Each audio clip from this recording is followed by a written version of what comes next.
इससे पूर्व के एपिसोड में हमने आपके समक्ष सप्त पाताल भूमि की चर्चा की और यह बताया कि पृथ्वी के अंदर इस तरह का कोई ऐसा स्थान नहीं है जहां पर 7 पाताल भूमियों या 7 पाताल लोगों की स्थापना के बारे में हम विचार कर सके।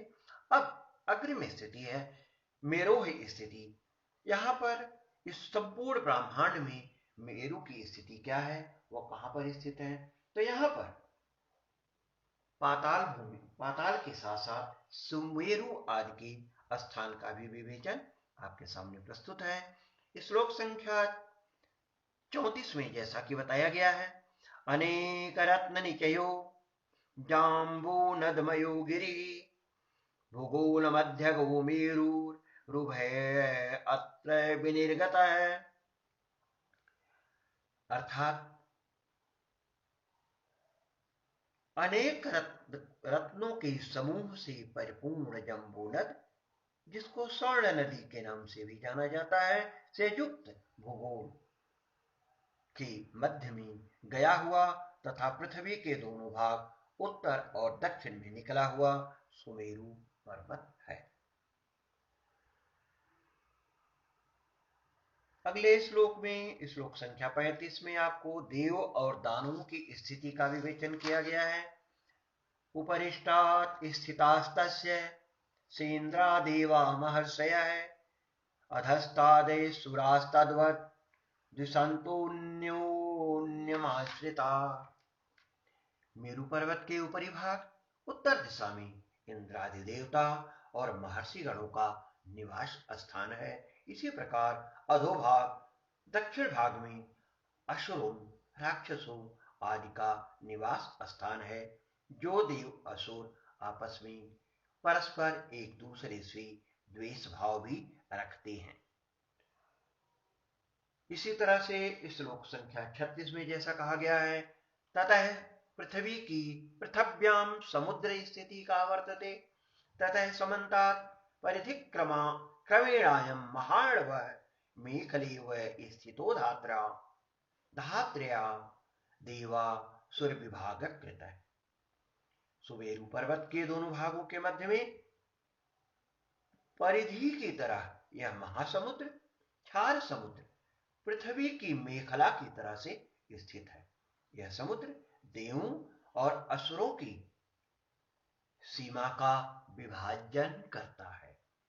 इस तरह से हमने श्लोक संख्या 33 से लेकर के 36 तक में पाताल भूमि, मेरु की स्थिति, देवदानवों की स्थिति तथा पृथ्वी और समुद्र की स्थिति के बारे में अब तक जानकारी प्राप्त की।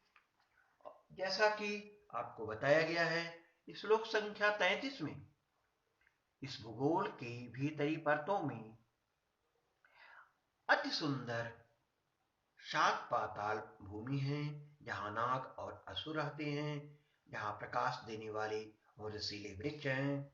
इसी तरह से श्लोक संख्या 34 में नाना प्रकार के रत्नों से भरा हुआ स्वर्णमयी जम्बू नदी से सुशोभित भूगोल के आर पार दोनों ओर निकला हुआ सुमेरु पर्वत है। श्लोक संख्या 35 में बताया गया है, इस सुमेरु पर्वत की ऊपर की ओर इंद्र आदि देवता और महर्षि लोगों का स्थान है। इसी तरह से असुरों के स्थान का विवेचन दक्षिण भाग में बताया गया है। श्लोक संख्या 36 के अनुसार इस सुमेरु पर्वत के चारों ओर घेरे हुए यह महासागर पृथ्वी की मेखला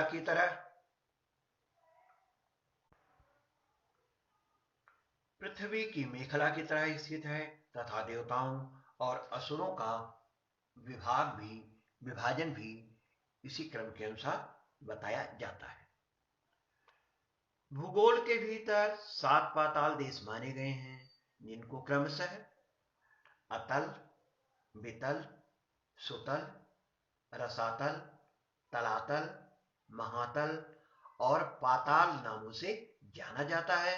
यहाँ नागों और असुरों का निवास है। सुमेरु पर्वत के पास जम्बू नदी है।